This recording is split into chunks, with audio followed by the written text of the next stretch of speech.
Hello! You are watching the Garden Corner Show. We are crazy passionate about everything gardening that we know of.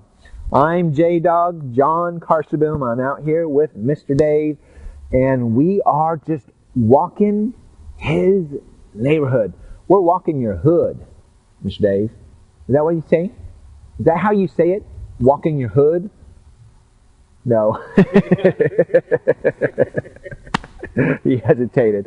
So he said, no, completely wrong. Hey, what we noticed was a rhododendron with something going on this. And this is a very common question, and actually a very, how do I want to say it nicely, common error of a lot of people. Now take a look. What we're seeing here, I don't know, are you getting a close up here? Take a look. What we're seeing here is some browning on the leaves, like this, and then we're seeing some burn here. And gosh, you know, I oftentimes get samples, and it's a great idea, by the way. If you have problems with plants, pick a sample. Pick a sample of something that looks bad, but then also something that looks good too, so we can tell the difference. And the bigger sample, the better, by the way. But take a look. What I see here, now this is the beginning of springtime, but I suspect, this is a rhododendron, by the way, and what I suspect is that this damage happened last summer, and usually it's late last summer because that's when the most intense sun is. Rhododendrons, the rhododendrons, I should say, grow the best morning sun, afternoon shade. And I know you'll say, well, I've got a rhododendron that's out in the sun and it's just doing just great. And there are varieties that do better in the sun than the shade. And most often when I see that, I can also see there's a little compensation, whether it gets more water or maybe there's a small tree that gives it just enough shade.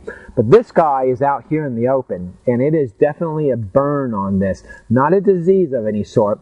And how you can tell that is that if you look at the leaf, it's usually from the tip on in. And so that's where your burn is going to occur first. When it has too much sun and not enough moisture, the outer edges and the tips burn first. So this guy right here is just classic burn.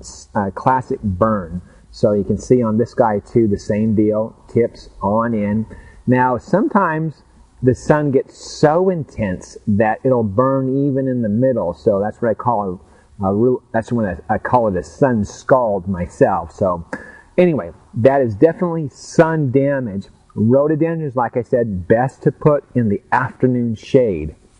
So, and if you look on it, also, by the way, this rhododendron can use a really good dose of liquid fertilizer. And I say liquid, great, you can do granular, but liquid because it gets right down into the root zone quickly and then taken up and can green that up nicely. But best to move this guy, get rid of it, or get it in the shade. But if you look back further behind, there's rhododendrons that get a little bit less sun, a little bit less sun damage.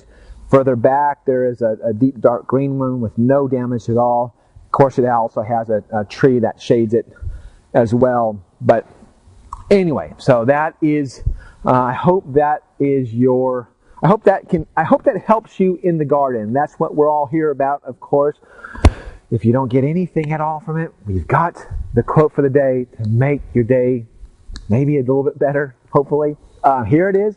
You will make all kinds of mistakes, but as long as you're generous and true and also fierce, you cannot hurt the world or even seriously distress her.